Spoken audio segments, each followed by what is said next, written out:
they've got hate in their hearts.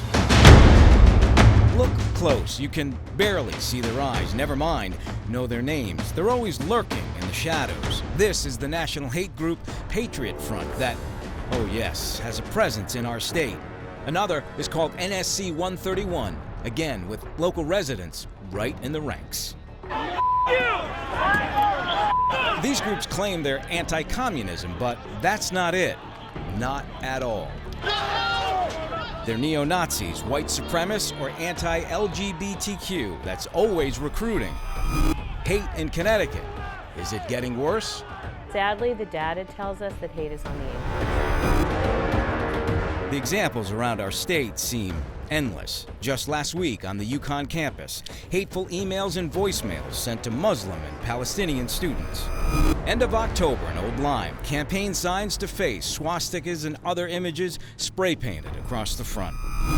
3 weeks ago, the local chapter of NSC 131 hit Winstead, leaving propaganda flyers. Police were called, but these groups slip away fast, and prosecuting them is difficult. More on that later.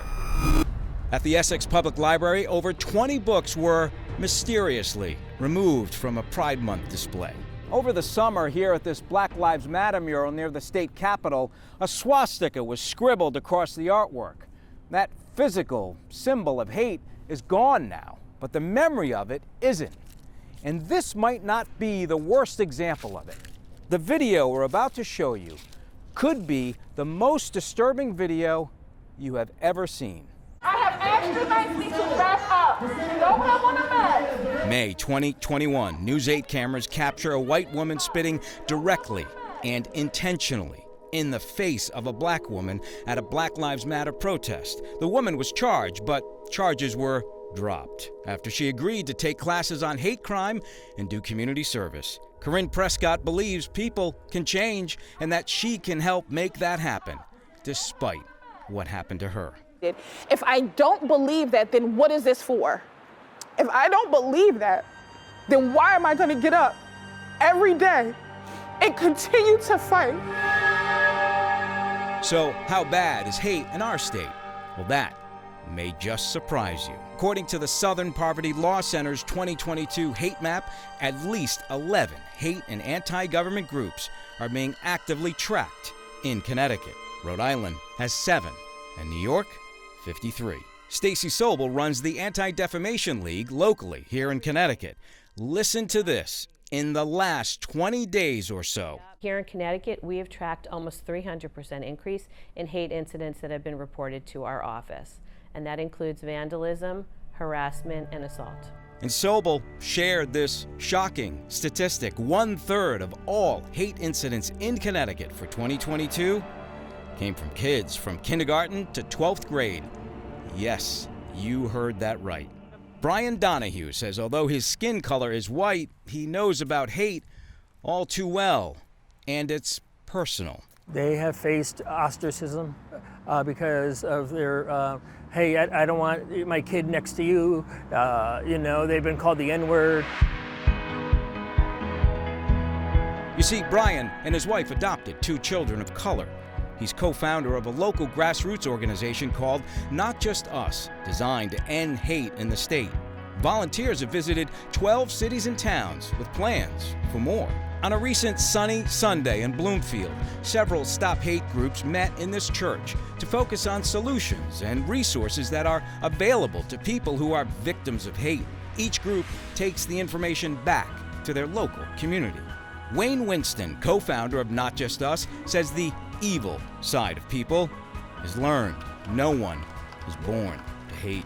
It's going to take some major tragedy for someone to wake up and go, oh my God, they're here.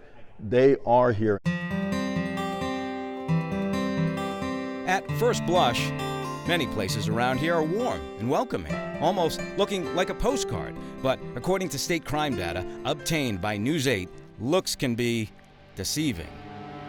Here's a look at the 3 top locations where incidents of hate are at their highest for last year. New Britain leads the list with 19 hate incidents. Next, New Haven at 9 and Torrington at 7.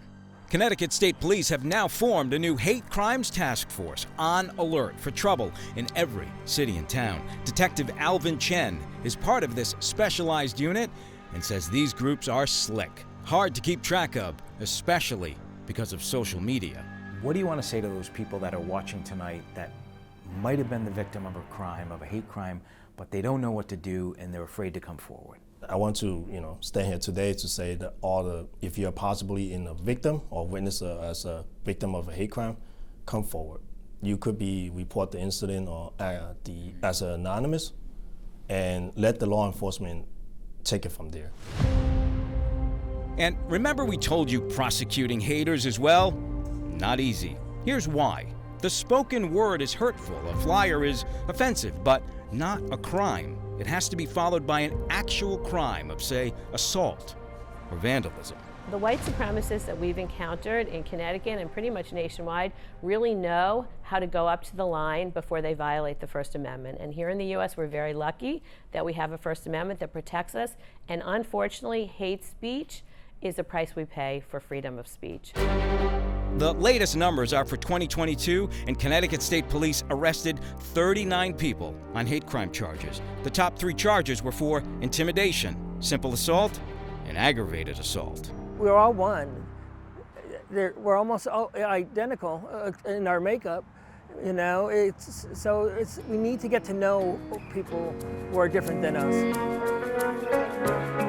Brian Donahue says he'll be doing his part, one city and town at a time, to help rid the state of hate for everyone in Connecticut, but especially for his 2 young daughters who just wish the state was colorblind when it comes to skin color.